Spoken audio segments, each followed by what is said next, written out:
గెలిచిన తర్వాత కాంగ్రెస్లోకి వచ్చిన 10 మంది ఎమ్మెల్యేలకి సుప్రీంకోర్టు ఒక ఆర్డర్ పాస్ చేసింది. పదవి కాలం అంతా అయిపోయినాక 3 ఏళ్ళు ఆపుతారా?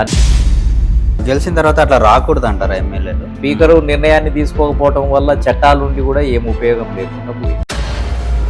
42% రిజర్వేషన్ దాంట్లోనే మళ్ళీ ఒక 15% ఎంఐఎం వాళ్ళకి అని చెప్పేసి ఒక టాక్ వస్తుంది. కాంగ్రెస్ పార్టీ చేసే అన్ని తిరకాసులు పెట్టడమే కదా, అన్ని ఏది సక్రమంగా జరగనీయదు, జరగకుండా చేస్తుంది. చివరికి వచ్చారకు నీరు గార్చేసి అసలు రిజర్వేషన్ వ్యవస్థనే మొత్తం నిర్వీర్యం చేసేస్తుంది. 42% రిజర్వేషన్లు ఇవ్వకుండా ఎలక్షన్లకి పోకూడదు అని చెప్పేసి నాయకులు గట్టిగా నిల్చున్నారు. ముఖ్యంగా బీసీలను బలిపశువులను చేస్తున్నారు. మీనాక్షి గారు పాదయాత్ర స్టార్ట్ చేశారు. వీళ్ళ ముఖ్య ఉద్దేశం ఏదనుకుంటున్నారు? కాంగ్రెస్ పార్టీ ఏంటిది అని అంటే అది తేలనీయదు, ముడి బడనీయదు, ముగింపు ఉండదు. ఎప్పుడు రావణ కాష్టం లాగా కాలతనే ఉండాలి. 6 గ్యారెంటీలు మొత్తం అమలు చేసేసామంటున్నారు. అసలు బీసీలకు సంబంధించిన ఒక్క వాగ్దానం కూడా అమలు చేయలేదు. ఈ ఎమ్మెల్యేల మీద అటు ఇటు ఏమన్నా సిచ్యువేషన్ ఉంటే బై ఎలక్షన్స్ వచ్చే అవకాశాలు ఏమైనా ఉన్నాయి? ఇంకా రేవంత్ రెడ్డిని తీసేసేయండి అని అటు పార్టీలో కూడా గొడవ అవుతుంది.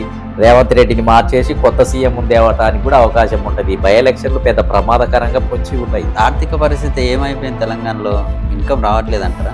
డబ్బంతా ఉద్యోగస్తులకే కట్టబెట్టే పరిస్థితి ఏర్పడ్డది. మరి ఇలాంటి సిచ్యువేషన్ లో ఈ ఫ్రీ పథకాలు అవసరమా?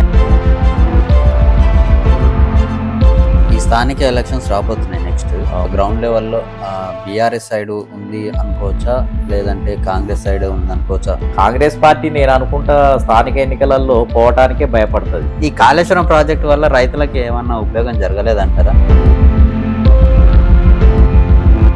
రీసెంట్గా చూసుకుంటే బంజారాహిల్స్లో ఒక టెంపుల్ని పడగొట్టేసి అందులో ఉన్న గుడి విగ్రహాన్ని కూడా తీసుకెళ్ళిపోయారు. ప్రభుత్వం నిర్లక్ష్యము.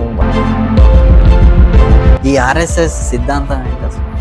ఈ ఆర్ఎస్ఎస్ సిద్ధాంతము